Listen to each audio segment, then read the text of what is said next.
nagpasalamat ang mga kababayan nating magsasaka sa Benguet sa patuloy na pag-agapay ng gobyerno. Bukod kasi sa mataas na presyo ng petrolyo, pinaghahandaan din ngayon ang epekto ng El Nino. Si Ala Sungduan sa sentro ng balita. Ramdam na ng farmer entrepreneur na si Sharon Balting Bitso ang pagbuti ng kanilang kita kumpara sa mga nagdaang buwan.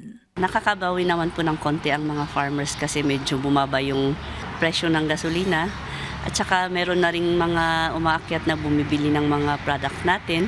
Anya, malaking bagay ang tulong ng pamahalaan sa mga magsasaka. Dahil dito, kailangan nilang magbigay ng ulat sa kalagayan ng kanilang pananim upang makinabang sa ipinapatupad na programa para sa kanila. Pinasasalamatan naman ni Jeneline Vicente, treasurer ng Young Farmers Challenge, na binuksan ng pamahalaan ang iba't ibang kadiwa na nagbigay sa kanila ng pagkakataon para makabawi sa pagkakalugi dahil sa epekto ng energy crisis.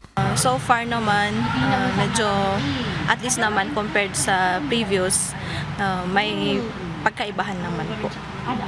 At least unti-unting umaangat naman. Ikinatuwa naman ni Mercy Carino, board ng Tuba Natural Grown Farmers, ang pagsasagawa ng kadiwa ng Pangulo sa Tuba na malaking oportunidad para maibenta nila ang kanilang mga organic product. Isa rin siya sa mga tumanggap ng molasses, plastic sheets, net fertilizers at seeds na ipinamahagi ng Office of the Municipal Agriculturist. Ngunit kasabay ng unti-unti nilang pagbangon, isang krisis ang muli nilang kakaharapin dahil sa tagtuyot. Sana matulungan din ng mga magsasaka tulad ng sa ngayon hindi pa umuulan dito sa amin. Yung sana may sa irrigation tulad ng water pump, mga hose.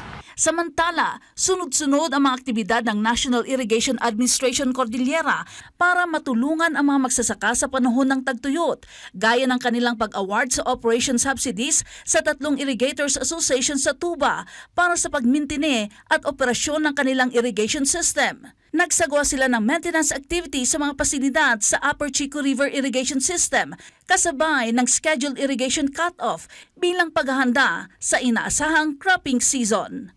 Ala Sungduan para sa Pambansang TV sa Bagong Pilipinas.